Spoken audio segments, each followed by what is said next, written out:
Que faire pour sortir de la pauvreté? 1. La fourmi nous enseigne qu'il faut travailler.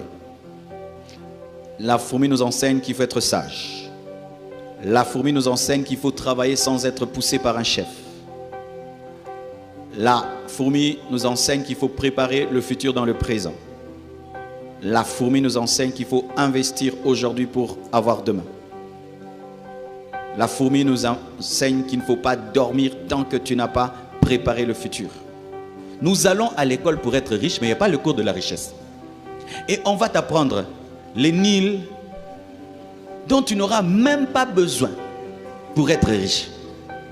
Beaucoup d'écoles sont des écoles pour être des professeurs, mais pas pour devenir riches. Parce qu'on remplit les gens la tête des choses dont ils n'auront pas besoin. Est-ce que moi j'aurai besoin des abscisses et des cosinus dans ma vie? Vous allez m'apprendre ça. Depuis que j'ai fini les humanités, même pas un seul jour dans la vie, j'ai eu un problème de cosinus et de tangentes. Pourquoi vous m'avez appris ça vraiment? Professeur, tu dois me dire pourquoi tu m'as appris ça. Que faire pour sortir de la pauvreté? Voici un passage. Proverbe 6, versets 6 à 11. Va vers la fourmi paresseuse. Considère ses voies et deviens sage. Elle n'a ni chef, ni inspecteur, ni maître. Elle prépare en été sa nourriture. Elle amasse pendant la moisson de quoi manger. Paresseux, jusqu'à quand seras-tu couché? Quand te lèveras-tu de ton sommeil? Un peu de sommeil, un peu d'assoupissement, un peu croiser les mains pour dormir, et la pauvreté te surprendra comme un rôdeur et la disette comme un homme en armes. Nous voyons que lorsque Dieu veut enseigner Proverbe 6, c'est Proverbe 6, j'ai donné le bon verset? Ok. Lorsque Dieu veut enseigner la richesse, il conduit l'homme vers la fourmi. 1. La fourmi nous enseigne qu'il faut travailler. La fourmi nous enseigne qu'il faut être sage. La fourmi nous enseigne qu'il faut travailler sans être poussé par un chef. La fourmi nous enseigne qu'il faut préparer le futur dans le présent. La fourmi nous enseigne qu'il faut investir aujourd'hui pour avoir demain. La fourmi nous enseigne qu'il ne faut pas dormir tant que tu n'as pas préparé le futur. Et là, si vraiment une fourmi peut nous enseigner, c'est extraordinaire. Si tu veux devenir riche, il faut travailler. Si tu veux devenir riche, tu dois te former. Tu dois apprendre comment gagner l'argent. C'est pourquoi nous, lorsqu'on va faire l'école Compassion, on va apprendre aux enfants à gagner l'argent, même à 5 ans. Alléluia, il y aura le cours, l'argent. Sincèrement, nous étudions pour être riches, n'est-ce pas, non? N'est-ce pas? Mais on ne donne pas le cours de la richesse à l'école, ça n'a pas de sens. Nous allons à l'école pour être riches, mais il n'y a pas le cours de la richesse. Et on va t'apprendre les Nils dont tu n'auras même pas besoin pour être riche. Beaucoup d'écoles sont des écoles pour être des professeurs, mais pas pour devenir riches. Parce qu'on remplit les gens la tête des choses dont ils n'auront pas besoin. Est-ce que moi j'aurai besoin des abscisses et des cosinus dans ma vie? Vous allez m'apprendre ça. Depuis que j'ai fini les humanités, même pas un seul jour dans la vie, j'ai eu un problème de cosinus et de tangentes. Pourquoi vous m'avez appris ça vraiment? Professeur, tu dois me dire pourquoi tu m'as appris ça. Il fallait donner de tels cours aux gens qui veulent devenir des professeurs en mathématiques, qui veulent envoyer des navettes spatiaux. Mais moi, je suis allé étudier pour avoir l'argent. Mais vous ne m'avez jamais appris comment on investit, comment on épargne. Tina Sil, sa classe. Mais vous m'avez appris Charlemagne, Napoléon Bonaparte. Donne-moi la main, hein? Si vous ne savez pas, les hommes riches, pour rester riches, ont engendré des écoles pour que vous soyez pauvres. Et vous ne savez pas ça? Cher Congo, les autres nations sont en train de changer la manière d'éduquer les enfants, sont en train de changer les écoles. Nous avons les écoles décolonisées, où nous apprenons l'histoire des autres dont nous n'aurons même pas besoin. Frère, si tu étudies pour avoir l'argent, qu'on t'apprenne comment on gagne l'argent, parce que tu vas avoir le diplôme, mais tu ne sais pas gagner l'argent. Maintenant, toutes ces années, c'était pourquoi? Vous me mettez des cours même de gymnastique. Et j'échoue en cours de gymnastique. Est-ce que je vous avais dit que moi, je vais être karatéka? Mais vraiment, des choses inutiles. Il faut que dès le départ, on canalise quelqu'un par rapport à ce qu'il veut devenir et qu'on enlève tout ce qui est inutile. Ce que je suis en train de dire ailleurs, on appelle ça Montessori. Ça existe déjà. Allez sur Internet, tapez ça. Il y a des écoles où il n'y a plus de premier de la classe ni dernier de la classe. Vous savez ça? Parce que ce n'est pas parce que tu es premier de la classe que tu es intelligent. Des fois seulement tu as la capacité de répéter comme un perroquet ce que le professeur a dit. Et toi-même tu ne comprends rien dedans. La preuve c'est que certains premiers de la classe, après même être premier de la classe, il n'a rien retenu. Il a seulement gobé et puis il a écrit. C'est pourquoi, chers parents, à la maison, tu dois équilibrer ce qu'on donne à tes enfants. On dit, on ne donne jamais l'argent aux enfants. Il faut lui donner l'argent et tu dis, garde cet argent, dans un mois, je veux voir ce que tu vas en faire. Et puis dans un mois, il revient et dit, non, j'ai gardé. Donc tu sens quel esprit comptable. L'autre, il revient et dit, non, j'ai 300. Tu sens que c'est un investisseur.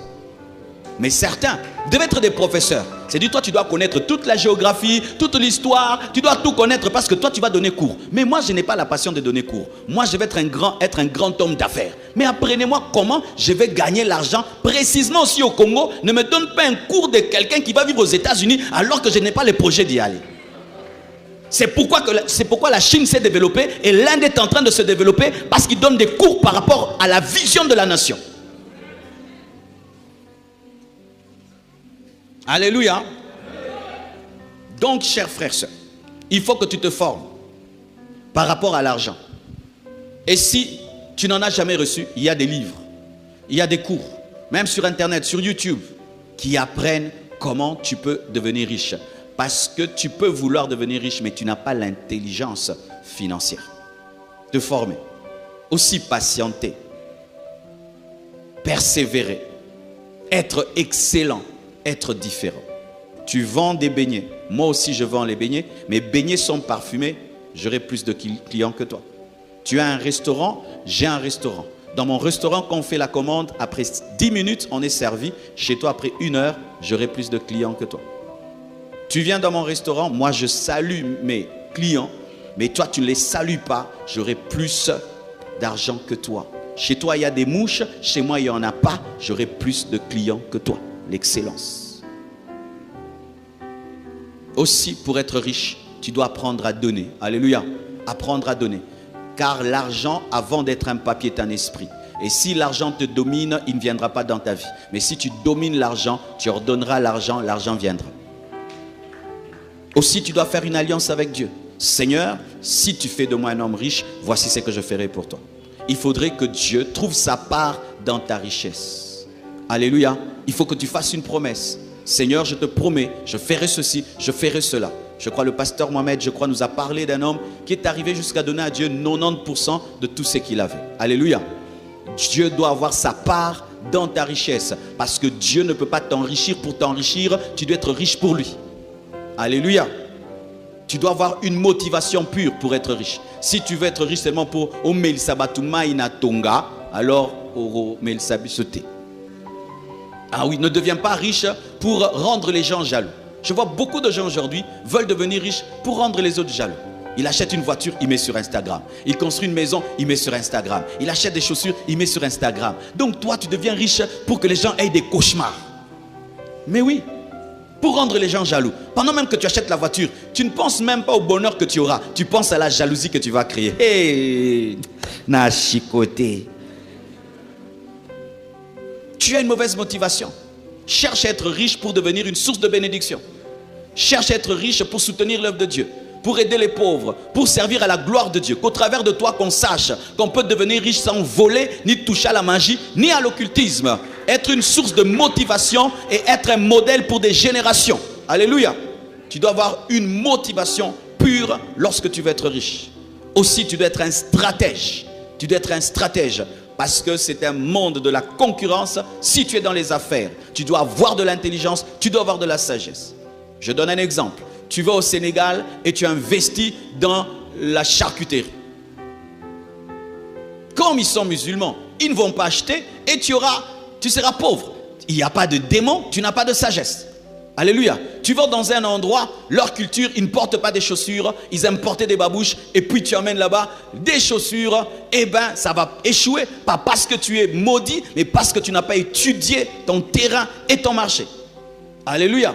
Tu vas dans un endroit, la population est très pauvre, tu vends des choses très chères, tu vas échouer. C'est comme ça, aujourd'hui, la Chine est en train de prendre le marché parce qu'ils sont capables de vendre des choses moins chères. Et les Américains produisent des choses très de bonne qualité, mais c'est trop cher et ce n'est pas tout le monde qui peut acheter une Hammer, ce n'est pas tout le monde qui peut acheter de Dodge, mais tout le monde peut acheter une Toyota. Alléluia. C'est comme ça que les Japonais aujourd'hui sont en train de prendre le marché. Quand même tu vas aux États-Unis, tu trouves qu'il y a maintenant beaucoup de voitures japonaises plus que les voitures américaines. Ils ont étudié le monde et se sont rendus compte qu'il n'y a pas beaucoup de riches. Est-ce que tu étudies le marché? Tu veux prospérer au Congo, étudie le marché. Les Chinois aujourd'hui sont en train de se développer. Pourquoi? Parce qu'ils étudient. Et ils ont une capacité de s'adapter partout. Ils sont venus construire ici. Et ils logent des fois dans le temple, ils logent des fois en face. Les conditions ne sont pas terribles. Mais si j'avais pris des Américains, ils allaient les loger à l'hôtel du fleuve. Ainsi, leur capacité de s'adapter à toute situation leur donne les marchés que les Américains ne peuvent pas avoir. C'est comme ça que la Chine est en train de gagner. Parce qu'ils ont une stratégie d'adaptation. Tu veux être riche au Congo. Est-ce que tu as étudié le Congo? Quel est le marché qui marche? Tu ne sais pas. Qu'est-ce qui ne marche pas? Tu ne sais pas. Quel est le besoin du Congolais moyen? Tu ne sais pas. Tu dois avoir la sagesse. Tu dois avoir un bureau d'études. Toi-même, tu étudies. Parce qu'en soi, on devient riche. Pourquoi? C'est lorsque tu deviens la solution aux besoins des autres. Pourquoi le pain est célèbre? C'est parce que le pain résout beaucoup de problèmes. Alléluia. Je peux le manger avec la viande, je peux le manger avec du beurre, je peux le manger sans rien, je peux le manger au déjeuner, je peux le manger au dîner, je peux le manger au souper. C'est pourquoi le pain est célèbre, parce qu'il résout beaucoup de problèmes. Aussi, tu dois découvrir le lieu de ta richesse. Certains, tu ne seras pas riche à Kinshasa. Tu seras riche dans la province. Parce que le marché que toi tu veux avoir ici, il est déjà saturé. Mais en province, il n'est pas encore saturé. Aujourd'hui, tout le monde fait des guests. Il y en a tellement. Pour que tu puisses te démarquer, ça doit être excellent. Mais le même guest qui échoue ici à Kinshasa, tu l'amènes en province, ça devient l'hôtel 5 étoiles. J'étais dans une province, on m'emmène dans leur meilleur hôtel. Non, le meilleur hôtel, mais Nazan 4. Quand tu veux te laver, tu dois téléphoner. Mayamoto. Et puis on t'amène un seau. Quand on te donne le shawarma, c'est le plat le plus terrible. Tu amènes ce que tu fais ici. Ici, c'est moyen. Là-bas, ce serait extraordinaire. Le problème, c'est que les Kinois, ils aiment tellement Kinshasa qu'ils meurent pauvres à Kinshasa. Banakin, alléluia. Banakin, alléluia. Dégagez d'ici, à la Mwanda. Dégagez d'ici, à la Chikapa, à Bwende. Dégagez d'ici. Tu es pauvre dans la capitale. Kinois, mais pauvre. Mais en province, la connaissance que tu as, là-bas, tu seras un leader. Ici, tu es dilué. Parce qu'il y a beaucoup de gens comme toi et plus que toi. Vous êtes très attachés. Le jour que je suis allé à Kolwezi pour la première fois, j'ai rencontré un homme de Dieu. Waouh! Il fait un travail extraordinaire. J'ai dit, tu sais que tu dépasses même nous les Kinois qui sont là-bas. Il a une église, il a construit, il a des affaires, il a un guest. J'ai dit, mais waouh! Tu es à Kolwezi. Et ce n'était pas quand le Kolwezi est devenu Kolwezi. Avant même qu'il y ait le boom. Mais là-bas, il vivait mieux qu'un Kinois. Tu sais qu'il y a des gens qui sont à Goma qui vivent mieux que toi. Il y a des gens qui sont à Bukavu qui vivent mieux que toi. Je ne veux pas te parler de l'Europe. Il y a des gens qui sont dans les provinces qui vivent mieux que toi. Matadi, à Boma, mieux que toi. Va à Mwanda. Comme la dernière, on va aller à Mwanda. Viens seulement en voyage missionnaire, mais tu as la paix terrain. Mais oui, à Mwanda, tu peux acheter une parcelle à $1000. À Mwanda, à $1000, tu achètes une parcelle. C'est que tu utilises pour acheter un téléphone. Tu peux avoir une parcelle à Mwanda. Qui va aller à Mwanda? Mais oui. Les maisons ne coûtent pas cher là-bas. C'est que tu dépenses ici $500. Là-bas, tu as $500 par mois. Mais c'est extraordinaire. Au Burundi, d'où je viens. Waouh! Un étudiant qui a $100 à la fin du mois. Mais c'est extraordinaire. Il est chef là-bas. $100 à la fin du mois au Burundi. Un étudiant. Mais il est chef. Mais tu vois, tu dépenses tous les jours $100. Tu veux seulement aller en Europe. Va au Burundi. Si tu gagnes l'argent ici et tu le dépenses au Burundi, c'est extraordinaire. L'intelligence, la sagesse. Ton problème, c'est que tu veux être riche, mais tu n'es pas au lieu où tu dois être riche. C'est seulement à Golgotha que Jésus-Christ doit mourir. Alléluia. Certains, vous n'êtes pas seulement à l'endroit, vous n'êtes pas au lieu. Aussi, tu dois accepter la direction du Saint-Esprit. Parce que c'est le Saint-Esprit qui sait là où tu vas t'enrichir. Si aujourd'hui il est païen, pour faire des affaires et devenir des milliardaires. Il se connecte au démon pour connaître l'affaire qu'il doit faire.